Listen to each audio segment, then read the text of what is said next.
Mohon jika diperkenankan di dalam ujung persidangan yang terhormat ini, saya sebagai terdakwa, tim jaksa penuntut umum, dan juga majelis hakim yang mulia melakukan mubahalah. Sebenarnya Mas Anas itu menjelang kongres di Bandung ditawari oleh Pak SBY untuk menjadi sekjen. Messenger mengatakan itu permintaan dari Pak SBY. Kenapa ditolak 1 hari sebelum kongres? Bukan ditolak, saya tidak. Sebenarnya menegaskan bahwa kasus yang dialami itu bukan murni kasus hukum, sehingga dia jikalau keluarnya Anas menjadi ancaman bagi Demokrat, bukan berarti Anas Urbaningrum akan melakukan politik balas dendam terhadap Partai Demokrat. Sekalipun Ujang Komarudin menyampaikan kemungkinan masuknya Anas Urbaningrum masuk ke rutan Sukamiskin akibat daripada dikerjain oleh petinggi-petinggi Partai Demokrat.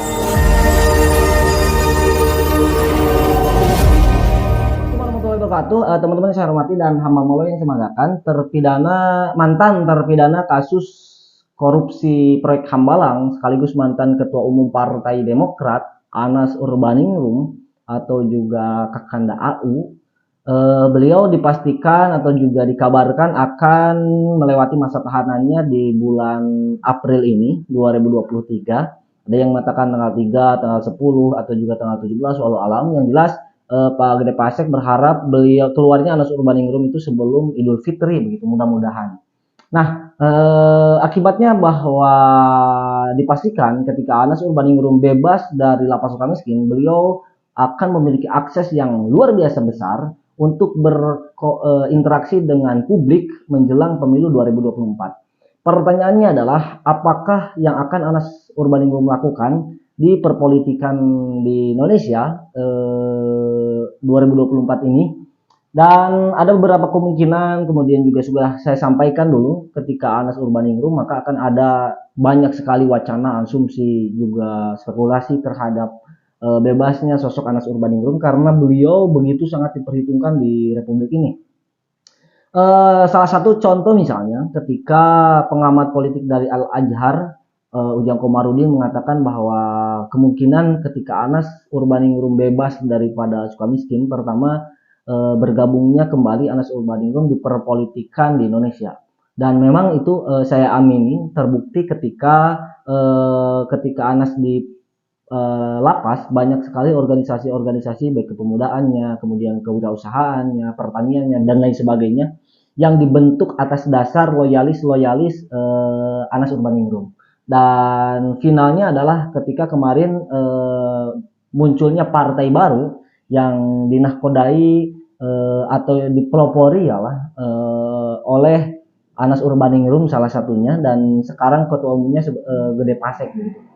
Nah, teman-teman yang saya hormati dan hamba Allah yang saya banggakan, artinya bahwa kehidupan Anas Urbaningrum setelah sekian belas tahun, puluh tahun di rutan lapas Sukamiskin, artinya tidak menutup Anas Urbaningrum untuk membuat sebuah gerakan ataupun juga membangun bangsa Indonesia pasca Anas Urbaningrum di lapas Sukamiskin. Nah, teman-teman yang saya banggakan, kemungkinan yang kedua, kata Ujang Komarudin juga mengatakan bahwa akan ada gerakan yang dilakukan oleh Anas Urbaningrum ketika beliau keluar dari lapas Sukamiskin.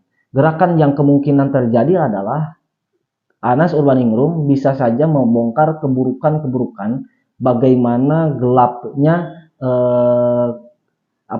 Partai Demokrat. Kita tahu kan Anas Urbaningrum beliau pernah menjabat sebagai ketua umum Partai Demokrat. Artinya usia Anas Urbaningrum di Partai Demokrat itu adalah usia yang relatif lama karena akhirnya kita bisa sedikit agak menyimpulkan Anas mengetahui baik buruknya juga putih hitamnya Demokrat begitu.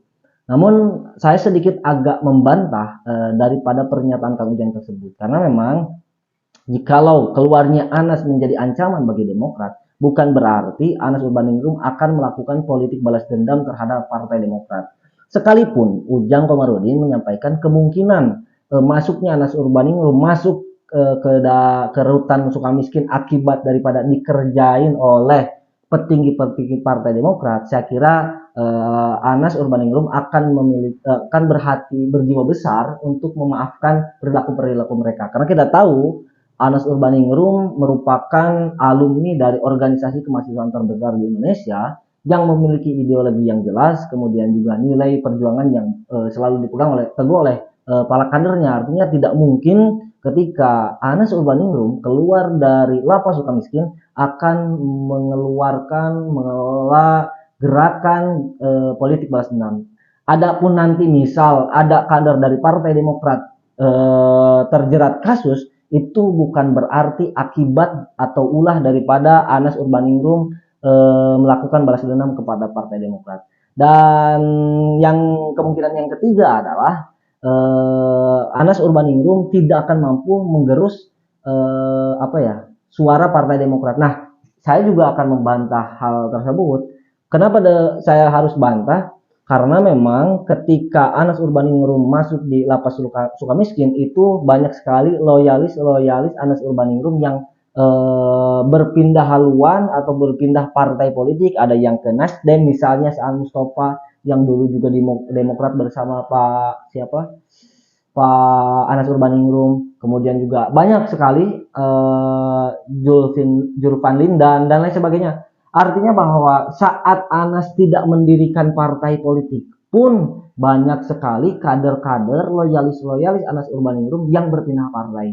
Apalagi ketika Anas Urbaningrum keluar dari lapas, kemudian beliau mendirikan partai politik, maka otomatis loyalis yang di Partai Demokrat kemungkinan besar bisa gabung dengan partainya Anas Urbaningrum. Dan itu berarti bahwa masa daripada Partai Demokrat akan beralih sedikit banyaknya kepada partai PKN begitu, dan tidak menutup kemungkinan jika Partai Demokrat suaranya akan melorot drastis di 2024 mendatang, yang tadinya 10% mungkin bisa jadi 6% atau 7% ataupun juga 5% dan lain sebagainya.